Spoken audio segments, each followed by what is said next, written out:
আসসালামু আলাইকুম রহমতুল্লাহ। সুপ্রিয় বন্ধুরা, ষষ্ঠ গণবিজ্ঞপ্তির ফলাফলের অপেক্ষায় অধীর আগ্রহ নিয়ে আপনারা অপেক্ষা করছেন। আশা করি এনটিআরসি কর্তৃপক্ষ অতি দ্রুতই ষষ্ঠ গণবিজ্ঞপ্তির ফলাফল প্রকাশ করবে। আজ আমরা আপনারা যারা শিক্ষক হবেন, নতুন শিক্ষক হবেন, তাদের একটা প্রাণের দাবি বা চাওয়া, সেই চাওয়া টপিক্সটা নিয়ে আলোচনা করব। সেটি হচ্ছে অটো এমপিও। অর্থাৎ অটো এমপিও যদি হয় আপনাদের, তাহলে কি কি ধরনের সুযোগ সুবিধা আপনারা পাবেন, আর এমপিও হলে আপনারা কোথায় কোথায় বাধাগ্রস্ত হবেন, সেই বিষয়টা সম্পর্কে আমরা জানব। আপনারা জানেন, আপনাদের প্রাথমিক সুপারিশ হোক বা চূড়ান্ত সুপারিশ হোক, যেটাই হোক, এর পরবর্তী কার্যক্রম থাকবে কিন্তু এমপিও।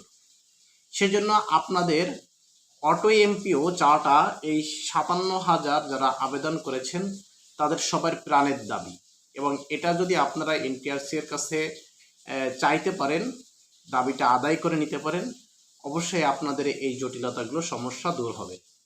আজ আমরা অটো এমপিওর সুবিধা ও অসুবিধা নিয়ে আলোচনা করব। যারা নতুন আছেন চ্যানেলটি সাবস্ক্রাইব করে, এই ফাঁকে আমাদের চ্যানেলটি সাবস্ক্রাইব করে সাথে থাকবেন। সুপ্রিয় বন্ধুরা, অটো এমপিও কি? অটো এমপিও হচ্ছে অনলাইন ভিত্তিক স্বয়ংক্রিয়ভাবে ডিজিটাল সিস্টেমে আপনার এমপিওর জন্য আবেদন করা।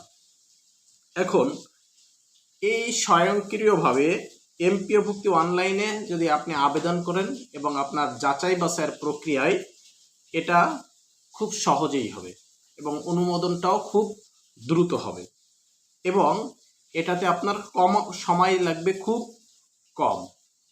এবং সব থেকে মজার একটা বিষয় হচ্ছে, আপনি যেদিনই জয়েন করবেন চাকরিতে, আপনি অটো এমপিওর জন্য আবেদন করলেই আপনার বেতন স্টার্ট হয়ে যাবে।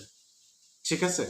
তাহলে এখানে আরও একটা কিছু বিষয় আছে। যদি আপনি অটো এমপিও যদি আপনাদের চালু হয়, তাহলে এই যে বিভিন্ন মাধ্যম যে, অর্থাৎ প্রথমে প্রতিষ্ঠান থেকে থানা শিক্ষা অফিস, এরপরে উপজেলা শিক্ষা অফিস, এরপরে জেলা শিক্ষা অফিস, আপনার ডকুমেন্টসগুলো যাবে, এইগুলোর কিন্তু কোনো প্রয়োজন হবে না।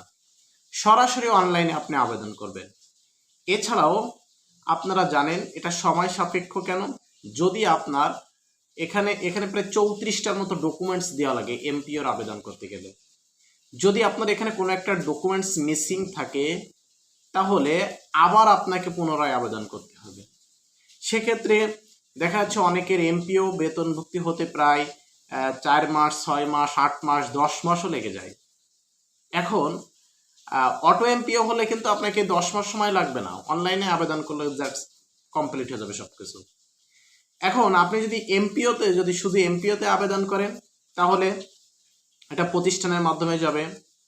অনেক সময় বিভিন্ন মাধ্যমে আপনার কাছে কি টাকা চাওয়া হবে, তদবির করতে হবে আপনাকে, হতে পারে অনেক সময়। এরপরে বিভিন্ন রাজনৈতিক ব্যক্তিবর্গেরও অনেকে আশ্রয় নিয়ে থাকে। এরপরে আপনাকে এখানে 34টা ডকুমেন্টস জমা দেওয়া লাগে। কোনো একটা ডকুমেন্টস যদি মিসিং হয়, তাহলে পুনরায় আবার সেইটা অ্যাডজাস্ট করে আবার শুরু থেকে কাজ শুরু করা লাগে।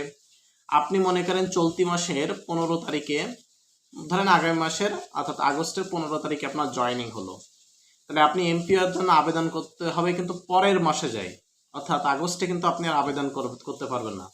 তো আগস্টের এই 15 দিন আপনাকে কিন্তু সম্পূর্ণ ফ্রি সেখানে চাকরিতে আপনাকে সেবা দিতে হবে, সার্ভিস দিতে হবে। অর্থাৎ এমপিওর জন্য আবেদন করতে পারেন 1 থেকে 8 তারিখের ভিতর। অর্থাৎ এরপরে যদি আপনার জয়েনিং হয়, তাহলে পরের মাসে যে আপনাকে আবেদন করতে হবে। কলেজ বা মাধ্যমিক স্কুলের জন্য আরও অসুবিধা, তাদের 2 মাস অন্তর অন্তর আবেদন করতে হয়। অর্থাৎ আগস্টের 8 তারিখের ভিতর যদি জয়েনিং না হয়, তাহলে সেপ্টেম্বর যাবে, অক্টোবরে যে আপনাকে কি করতে হবে, এমপিওর জন্য আবেদন করতে হবে। অর্থাৎ এটা একটা এমপিও মানে একটা এমপিওটা যদি অটো এমপিও হয়ে যায়, তাহলে আপনাদের জন্য কত সুবিধা আপনারা বুঝতে পারতেছেন না। এরপরে এমপিওর ক্ষেত্রে দেখা যাচ্ছে, যদি এই 6 মাস যদি আপনার এমপিও হতে বাতিল সময় লাগে, এই 6 মাস কিন্তু নিজের পকেটের টাকা দিয়ে কিন্তু আপনাকে এখানে সার্ভিস দিতে হবে। 6 মাস আপনি কোনো বেতন পাবেন না। এরপরে এমপিও হলে না হয় আপনি বেতন পাচ্ছেন। অর্থাৎ এই এমপিওটা এই ৫৭,০০০ প্রার্থীর প্রাণের দাবি আমি মনে করি।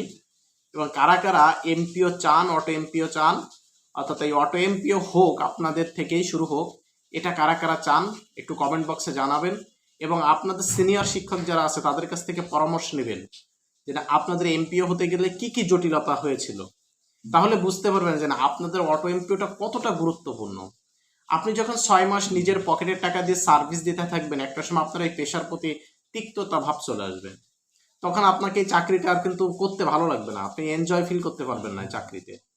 এজন্য আমি মনে করি আপনারা যারা নতুন শিক্ষক হতে যাবেন, অবশ্যই আপনারা সবাই একযোগে আওয়াজ তুলতে হবে যে আমাদের অটো এমপিও দিতে হবে, আমরা অটো এমপিও চাই। এটা যদি আপনারা একযোগে দাবি তুলতে পারেন, আপনাদের ভিতরে যদি ইউনিটি থাকে, তাহলে অবশ্যই এনটিআরসি কিন্তু এই বিষয়ে তৎপর হবে। তা না হলে কিন্তু এই এনটিআরসি আগে যে নিয়মে চলতেছে ঠেলা গাড়ির মতো ঠেলে ঠেলে চলতে হবে আপনাদের। এজন্য কারা কারা অটো এমপিও চান জোর করে আওয়াজ তুলুন এবং ভিডিওটি সবার মাঝে ছড়িয়ে দিন, যেন সবাই বুঝতে পারে।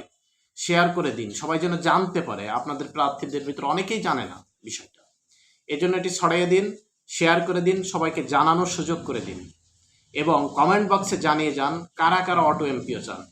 আমি চাই আপনাদের জন্য এই দুর্ভোগটা কমুক এবং আপনারা যেন এই ধরনের জটিলতার ভিতর না পড়ে সরাসরি, যেমন আপনারা ই সনদ পেয়েছেন, ই সনদটা খুব সহজে আপনারা পেয়ে গেছেন, আপনাদের অটো এমপিওটা যেন এমন হয়, এমপিওটা যেন অটো হয়, এটা আমি চাই। আপনাদের প্রাণের দাবি যেটা, আমারও সেই দাবি, অটো এমপিও হয়ে যাক। সবাইকে সালাম জানাই এবং সবার একটা উত্তম রিজিকের ব্যবস্থা হোক, এই আশা রেখে শেষ করছি। আল্লাহ হাফেজ।